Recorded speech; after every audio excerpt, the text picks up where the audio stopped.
I still remember the sound of the ocean that morning.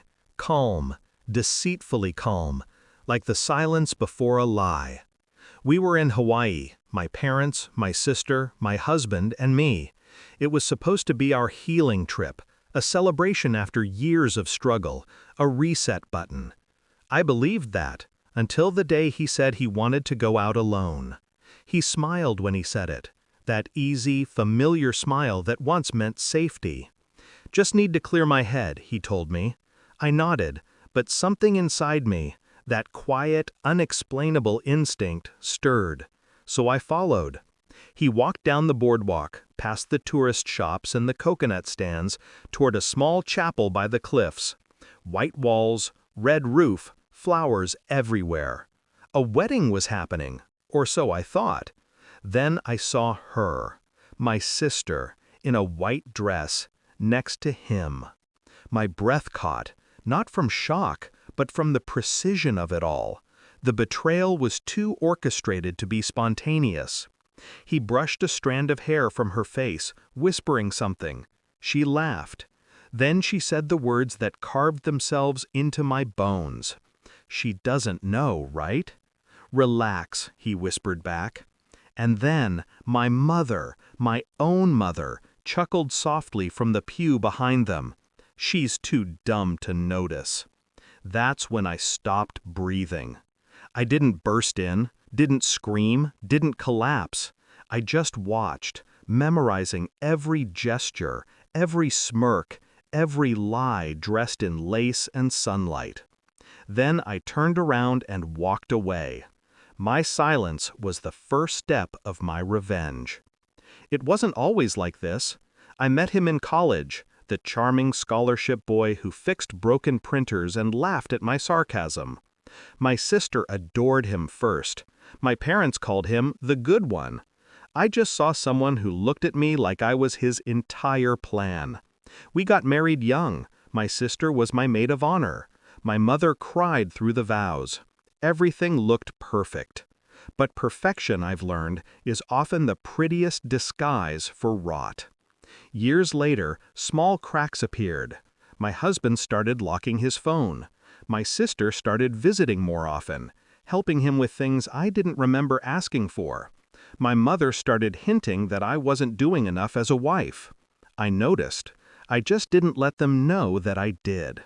The night after I saw them in the chapel, I sat alone on the balcony, the waves below whispering secrets to the rocks. My fingers trembled around my drink, but my mind was cold, sharp, focused. Crying was useless. Rage was temporary. But silence was power. I made my plan. Step 1, distance. I withdrew, slowly, subtly. I let them think they had won. My sister bragged about her new business idea. My mother mentioned how my husband seemed happier lately. I smiled and played along. Step 2, control. I took over the finances. He'd always trusted me with that. I rerouted his accounts, created joint holdings under my name, and quietly transferred assets where they belonged, with me.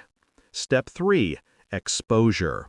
They came home from Hawaii 2 days later, tan, smug, unbothered. My sister walked in first, laughing. My mother followed, still on the phone. Then my husband, with that same smile. But when they stepped inside, the laughter died. Because on the walls of our living room, projected on the massive white screen, were photos. Hundreds of them. My sister in the chapel, him beside her, my mother clapping. And then my voice, calm, steady, played from the speaker. "Since you all love weddings so much, I thought I'd give you a show." They froze. My husband's face went pale. My sister dropped her bag. My mother opened her mouth, but no sound came. On the coffee table lay 3 envelopes: divorce papers, financial statements, and one final letter addressed to family.